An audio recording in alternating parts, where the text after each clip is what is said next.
Welcome to the White Sox Recap Podcast. I am Ryan McGuffey. Spring training is off and running in Glendale, Arizona. A bunch of new faces. Who are these guys?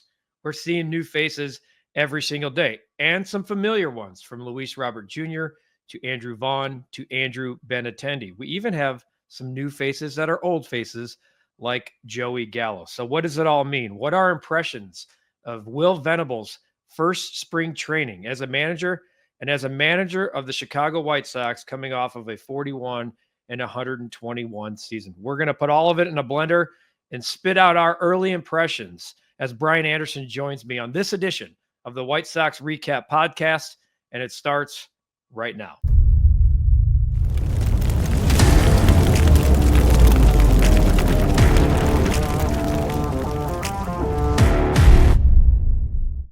BA, what's up, my man? It's we are officially not deep into spring training, but past photo day, which to me was always like a sign that, okay, it feels real now. Spring training games are here, and there's a lot to discuss here, but it's just the thought of spring training is phenomenal, and it's good to talk real baseball again. Yeah, it's real for us too. When you start seeing Merkin and Chuck Garfien posting every 5 seconds on Twitter, it's spring training time. And like the Kool-Aid's cold down there because there's a lot of hope and excitement about what might be with some of these guys. And look, Will Venable, you and I have talked at length since before he was hired about what kind of manager he might be if he was hired, and then certainly since he's been in the position here in the offseason. I've been looking forward to the message he was going to send to this team. It's a team that has plenty of opportunity. And before we hear from Will, you were part of managers making their debuts or first speeches at spring training. How important were those early days for managers that were trying to make an impression, whether it's on a veteran club or a young club? Yeah, I mean, you look at, I don't know if you caught the other day, Pat Murphy did one with the Brewers, right? He's excellent. And I think a lot of that comes from his great track record at ASU. You have to command and get the guys all on the same page when you come in for the fall. You have school, all that stuff. So he's really good at it. Now, Ozzie was incredible. Ozzie would have like a little, maybe a note card in there, but, being able to do that with English being his second language. But his initial team meeting where everyone's in the locker room, his first speech was unbelievable. Like Ozzie was incredible at it. And he was like, hey, here's what the expectation is. Pitchers, if you don't throw strikes, you're out. Hitters, get on base, have competitive at-bats. And, we're a team. Like, let's talk about stuff. So, yeah, it's interesting. In the intro there, you heard me. I brought up, certainly there's a team that's got plenty of opportunity and excitement. You've alluded to it for a long time that if you've ever been a kid at double or triple A and you've ever wanted to make the major leagues, this is the time to be a Chicago White Sox. But you have guys like Luis Robert Jr., who was on the trade block, as we know, all offseason. Andrew Benintendi, who's in the middle of a 5-year deal. And then guys like Joey Gallo, who were added to the mix, that was somebody Chuck and I 5 years ago we're talking about, hey, the White Sox just signed Joey Gallo to a veteran team. And now they're trying, Joey Gallo's here on a minor league deal. Honestly, like, it's a pretty good opportunity for him too. He's talked about reuniting with Will Venable. Let's hear from Will Venable here, what his message was to the players for the first time and what he sees in some of his veterans and familiar faces like Robert and Andrew Benintendi. It was important to get in front of the group and talk about some of the things that, that we expect in the clubhouse, that we expect, out on the field, and then just set the tone for how we're going to use camp to help us prepare for the season. Do you think that message, opportunity and competition resonates with a young team? You know what I mean? Because they feel like, oh, there's a shot here somewhere. If not right now, soon. I hope so, and I think for us, that there's opportunity all over the field like we've talked about, and now it's, up to these guys to go out and take advantage of it. You've watched Luis Robert Jr. from the other side. What was it like seeing him today in today's practice? Great. He looked great. His swing looked great. He was out there with the live defense, moving really well. So very excited to see him out there running around. Kind of the same with Benintendi. You have some experience watching him center field. He had a great finish last year. better finish than what his first half was. What do you expect from him this year? Yeah, for him to be out there and do what he does at the plate. He's going to be one of our guys right in the middle of the lineup the whole year. So really excited that he's coming in healthy and feeling good, and I'm looking forward to him picking up where he left off last year. So you look at him as an everyday guy, right? You don't look. Maybe here and there you'll give him a break, but you're not looking matchups there. He's your everyday. Sure, he's going to be in there every day. Yeah, and certainly we're going to be mindful of workload, but we're going to find a way to get his bat in the lineup every single day. Luis said not a big fan of DHing. He said if he can, he wants to play center field every day. How do you respond to that? Yeah, make no mistake, he is our center fielder, and he's going to spend the majority of the time there. I think trying to get him through this first part of the season and being mindful of workload is going to be something that we have to do, and what that looks like, we'll talk to him. We'll collaborate as a group to kind of figure out, is that a day off here and there? Is that a DH spot here and there? But make no mistake, he's our center fielder. All right, so there's some good stuff there. He almost seems bullish. You're smiling because he seems pretty bullish on your guy, Luis Robert. I want to talk about Robert. Let's start with Luis Robert, because you saw the first question that was asked about him. His smile was from ear to ear. It's like, yeah, he looked great out in the outfield. He looked great in the cage, and I like that too. Make no mistake, we're not going to. They're not going to treat him like maybe some of the regimes in the past, which is like, don't run hard, don't run to first. He's going to be their center fielder. Yeah, Will's excited. How can you not be excited? I think you got to treat Luis Robert almost like Mike Trout here with the injuries he's been dealing with, right? Like, it's never about whether or not he could play.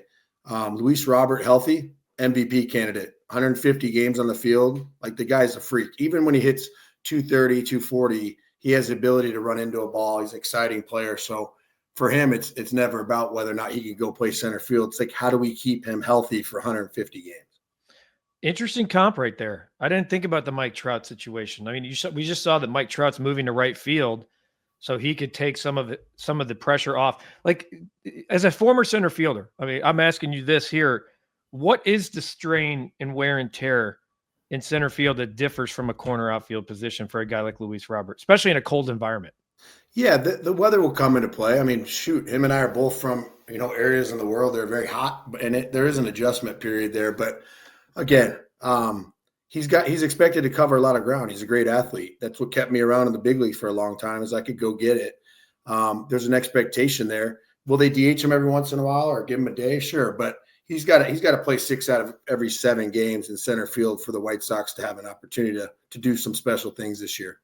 So I want to let's stay on Robert for a second. And I brought up you mentioned Chuck Garfien off the top, and Chuck's had some good quotes here on Twitter, but this one kind of caught me off guard. Luis Robert was surprised to hear his names in trade rumors, that he didn't really understand it in the offseason, why he would be part of it. And here's the quote: "It's difficult to think about that, especially when you've been with an organization your whole career and knowing there might come an end to that.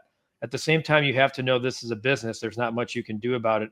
This is my team right now. I'm just getting ready to fight for this team. And if the moment comes and I have to move and play for another team, well, we'll see. But right now, my focus is doing my best for this team and trying to help win games." Now, we've heard guys say that before, and maybe he's just naive and young and has never gone through it, but it surprised me that trade rumors were foreign to him in this situation. Well, some people, good for him. Some people are better at blocking it out than others. I know every year when I wasn't playing well, I knew there might be a chance I could get a call from my agent saying, "We shopped you and sent you somewhere that may need a defensive, oriented outfielder." But good for him. Again, it's never a matter of whether or not he can play at a high level. It's like, can you keep him on the field? And I think we alluded to a few times, like, if I'm Getsy, I'm letting him go off for the first 50 at bats, and then I'm putting the feelers out there going like, "Oh, who wants him?" And if there's no takers, great. Then he can be the White Sox center fielder. All right. So last one on Robert, and I think I know where you stand. I know where I stand, and I'll, in case for those of you who haven't heard our past podcast, there's a lot of speculation out there that he could be like Dylan Ceased, meaning he's traded the last week of camp. Do you believe that Luis Robert Jr. is the White Sox opening day center fielder? I think if he has a mediocre spring and there's his hamstrings barking or a quad, he's got no shot to get traded. But I think if he plays really well at a high level, those first 50 at-bats, first 10 games of spring. If, one of those teams, it's like, dang, he looks good, and they want to take a flyer on whether or not he'll be healthy, I don't think he breaks camp with the Sox. So what's your prediction? So you're saying traded? Yeah. Wow. We're flip-flopping now. I'm actually saying he goes into the season as a Sox center field. Look, like there's very real. I think there's a lot of people out there that would have traded for Luis Robert already if they could just say, like, I'm getting that guy. So to your point, if he looks like that guy in spring and he's motivated, which by all accounts, it sounds like he might be, but saying it and doing it are two different things. I think there's a bigger piece and a bigger gamble risk reward at the deadline. Let's move on to Andrew Benintendi, because I think this is a guy that could be a trade candidate at the deadline. And a lot of people will think I'm crazy, but a $15 million left fielder isn't all that expensive anymore when it comes to the grand scheme of things. Andrew Benintendi in the second half, BA, 263, 328, 502 slug. He had an 830 OPS. Like, that's the guy that the White Sox signed. He was a dude. He had pop. He was driving runs in. He was hitting the ball into the gap. Here's what he said about last season, though. And this is what I love about accountability. Again, from Chuck. Quote, "It's my job to go out there and perform, and last year I didn't do that. Not only do I feel like I let the fans and the team down, I think myself too." Now, this is a guy that put together a pretty damn good second half and took that into the offseason. I think if he can replicate that in any way, he becomes a very interesting name at the deadline. But what do you like about what he said there in terms of letting the fans and himself down? Well, first, before we go down that road, I think we both have to address the fact that Scott Merkin to Will Venable said, do you see Benintendi playing every day? And Will Venable's like, what? Good point. Really good point. Merkin, I love you, but what do you think? Benintendi's just going to be a platoon player at $15 million a year? So that one made me laugh a little bit. But again, he had an incredible second half. And Benintendi's one of those players, I think, that he's the type of guy that feeds off energy and emotion that the fans rally behind him. And he feels like he's the best player on the field, that he can have an incredible year. I mean, if that's his low end is 230, with 20 homers and 60 ribbies, then great. I mean, that's not easy to do at the big league level. But I think with a guy like him, they would much rather have him on base more, hitting around 300 with 10 to 15 homers, 75 RBIs, and be a threat on the base pass. Now, look, people are going to be like, are you crazy? No one's going to trade for a guy that's owed 17-1 this year, 17-1 next year, and 15-1 in 27. Let's assume he gets to the deadline and he has an 800 OPS. You're shaving off half of that salary. Okay. So now you're looking at $40 million. Maybe the Sox eat some. Maybe there's a bigger in order to get something, you got to give something. Maybe he's packaged. I don't know if he's packaged in a Luis Robert deal. It's weird to trade for two outfielders. Yeah. But I could see a scenario. Maybe it's more likely next off season, if he has a good year, that he could be moved. But to your point, and maybe, and back to the question from Merck, I think even there was Will went on to say about how they're going to protect Luis Robert in the cold and stuff. And Will's like, look, he's playing. And I like that. But you do have a young team. You do have a lot of opportunity here, as he alluded to early on. But you need veterans too. So if you got a couple of holdovers, you got Benintendi, you got Robert, you got Andrew Vaughn, those guys, and this is what I'm worried about in their pitching. I love the talent in that rotation at the major league level, and certainly the guys that are coming, and Noah Schultz and Hagen Smith, et cetera. What I'm worried about most, BA, I'm worried that they don't have enough to get through 162.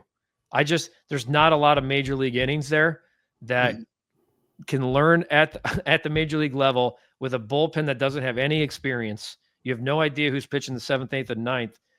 And that's why Andrew Benintendi and Andrew Vaughn and Luis Robert Jr. are so valuable to a everyday 9, because you don't have guys there either. You need somebody to soak up these games and these innings. Yeah. And also, how many times have we talked about on this podcast? You remember the name Boone Logan, right? Yep. Boone Logan was a ball pitcher, not even on the radar. That year, he was like one of our best relievers, spot start, nasty lefty, right? So this is an opportunity where there are a couple hundred kids in minor league camp or a couple hundred kids in the organization. It's like they have some serviceable arms in that minor league system that should get an opportunity this year. But also, with Benintendi and those guys, you have to keep something in the lineup offensively that gives the pitchers a little bit of hope, going like, hey, I could pitch to contact here with guys on base, right? Like I can give up a run or two early, knowing we might get it back. But you've seen it just last year, right? Like pitchers go out there, you could tell there's a feel, there's a stress level that, like, man, if I give up one or two runs, we're going to lose. Yeah. So you got to have something that's serviceable on both sides of the ball. And then let's just like I'll get to Gallo here in a second, but I want to talk about some of these guys. Like I've stood in that long hallway in Glendale, as you know, and the one I'm talking about, that there's a long hallway for fans listening and watching this. You walk in the doors and you've all seen the pictures of like the facade with the White Sox logo and the 3 World Series championships. And then you walk into that shadowed door. It's a long hallway. The clubhouse is right in the middle to the left. The weight room is right when you walk in to the right. Media, we get about 45 minutes of access in the morning. I have sat in that hallway a boatload of times watching guys come in, probably saying hi to BA multiple times throughout, going way back to Tucson days. But there's always been here comes Lucas Giolito. Oh, here comes Keuchel. Oh, you always knew, dude.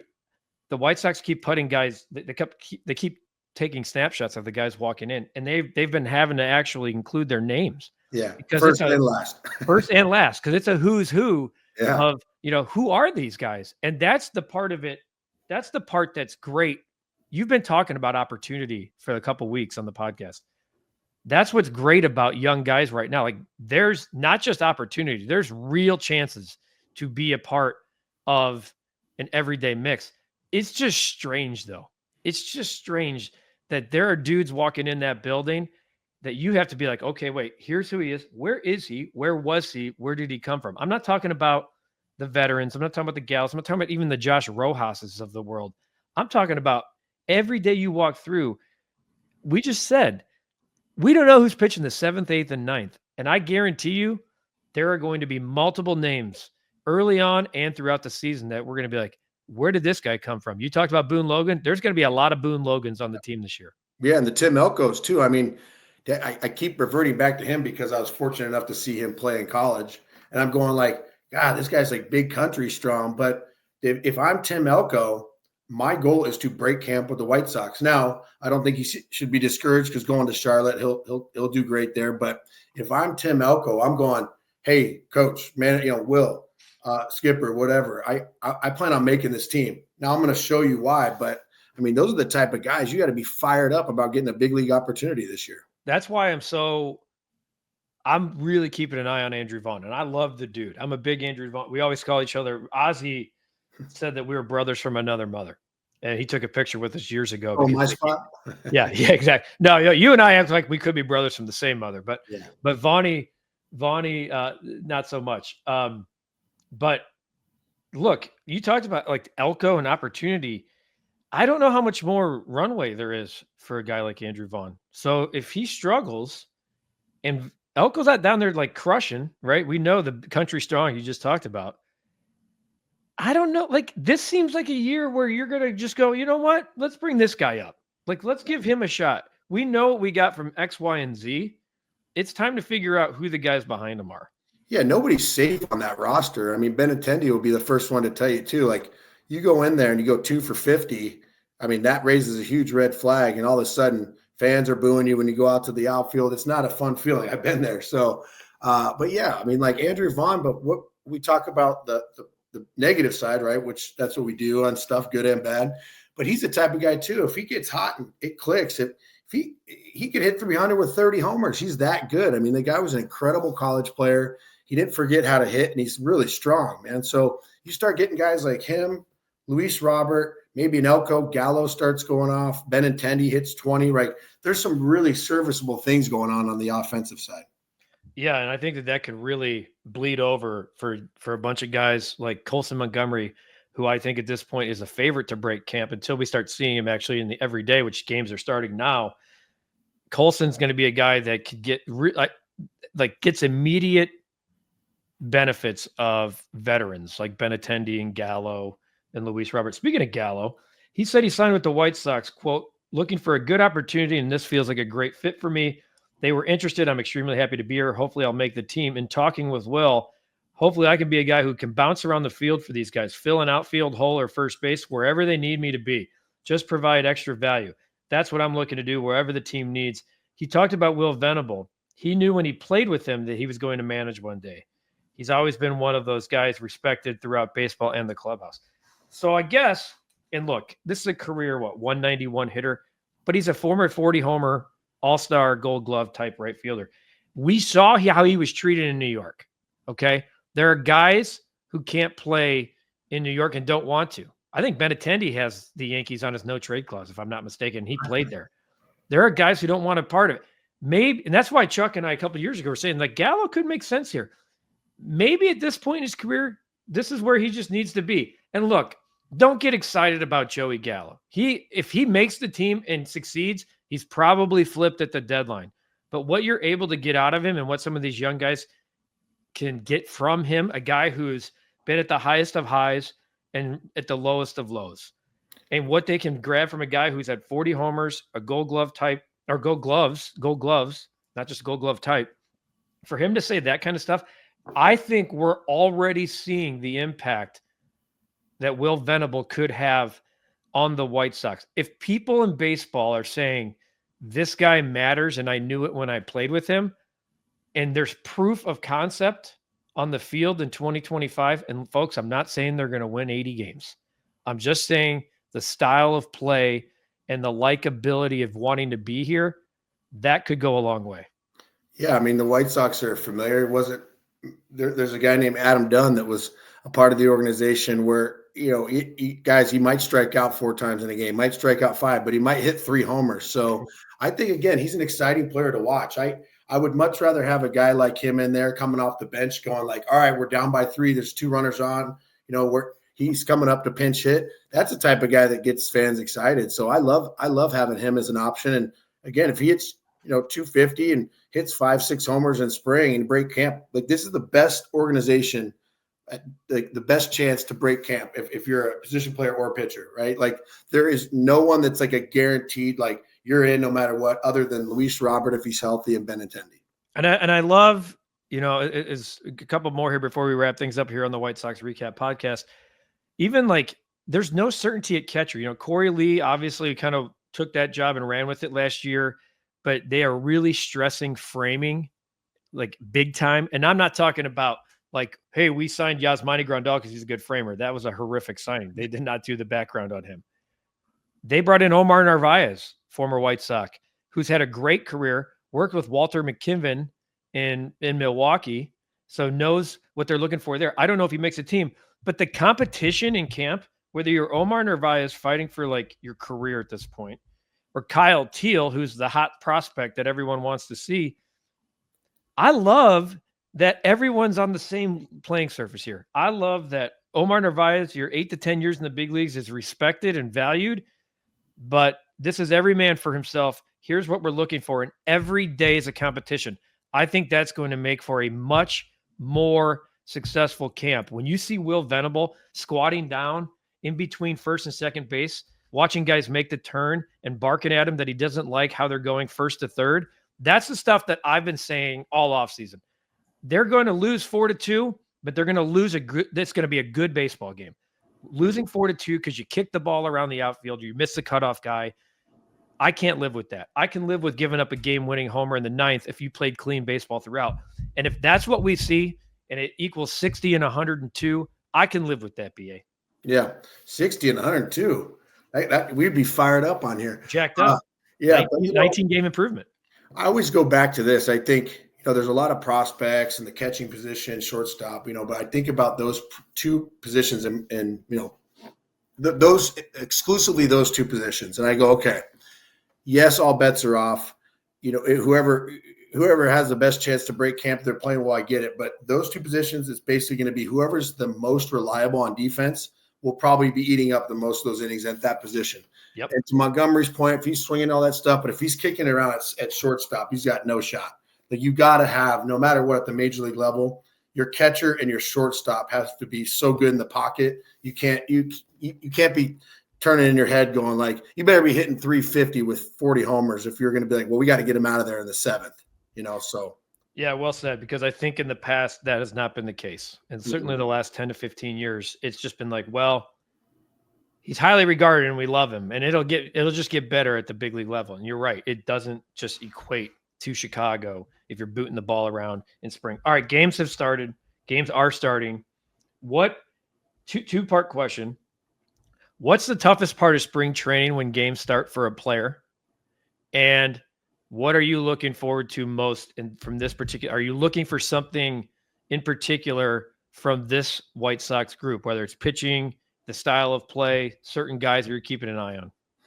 Yeah, for me as a position player, the toughest thing was just getting out of the live BPs and then on the field, right? There's usually that about first 5-10 at-bats, everything's really sped up. The pitcher's breaking balls, the off-speed looks really nasty because you're used to seeing a lot of fastballs when you stand in. So I think that's the biggest adjustment for most position players when they first get to camp. It's like just getting their bearings. Pitchers probably need to get a feel for off-speed pitches and landing it in certain counts. But, man, as a former player and a fan of the Sox and someone who gets to talk White Sox baseball with you all the time, my big thing is, like, who's just going to step up? I'm excited to see, like, who's going to take advantage of this opportunity, because for the first time in Major League history, we had the reigning worst team in the MLB, right, last year. It's like, who's going to say, hey, I'll go play for that team. I'll help build that thing back. So that's going to be really exciting. Yeah, good point. I love seeing who steps up and takes the bull by the horn, so to speak. I'm very curious to watch Noah Schultz early on. I know they've been lining up his bullpens to make his debut. I think next week as we tape this. So that'll be fun. I don't think he's making the team, but I really want to see. I'm curious about the bullpen. I really am. I obviously am glued in on the Colson Montgomerys and the Braden Montgomerys and the excitement of some of those, offensive prospects. But I'm so concerned about the depth of the pitching, not just from a rotational standpoint, but the bullpen. I want to see who kind of steps up, to your point about kind of grabbing it and going with it, who those late inning guys going to be. And I think that we're probably going to see a lot of change throughout the season, but who's going to be that person that settles into the 7th, the 8th, and the 9th as spring gets going? We start to see guys take on roles. BA, it's a fun time of year, man. Like, oh yeah, it's still cold here in Chicago, but March is right around the corner, which means, like, we're almost a month from opening day, which is hard to believe. We're talking real baseball. We're seeing guys real on the field. In the Will Venable sound that we played here on the podcast, I heard the birds chirping. Yeah, that's not happening out here. No, the birds are, they fly in for a day. They're like, what the hell am I doing here? But it's right around the corner. This too. Don't. I hear you in the panic. You're hitting the panic button real early when it comes to the depth of the pitching staff. Well, let me remind you, there's this thing called the minor league system, and there will be a revolving door. If someone's not hurt or someone's hurt, they're not pitching well, or there's no depth, they're worried about who's going to, mop up in the back end of the bullpen. There's 60 guys that are sitting there down in the minor leagues going like this, looking at stats every day. They look at every day. They're like, I don't want to say they hope they fail, but if someone's got a 7 ERA a month in, they're like, I could do that. So, well, then thanks for settling me down already, because it's late February and I'm already panicking about watching a bullpen in game 45. He's Brian Anderson. He's the best, man. The former center fielder for the White Sox. I'm Ryan McGuffey. This has been another edition of the White Sox Recap podcast here on the Recap Network on YouTube and wherever you listen and download and subscribe to your audio form podcast. Make sure you hit that notification bell so every time BA and I are with you, that you get the reminder that this thing is live and ready to go. Looking forward to what transpires from Glendale. We'll have all the latest reports, hopefully no injuries, and a whole lot more success stories to come in future White Sox Recap podcast episodes. For BA, I'm Guff. Putting a bow on this edition. We'll see you next time.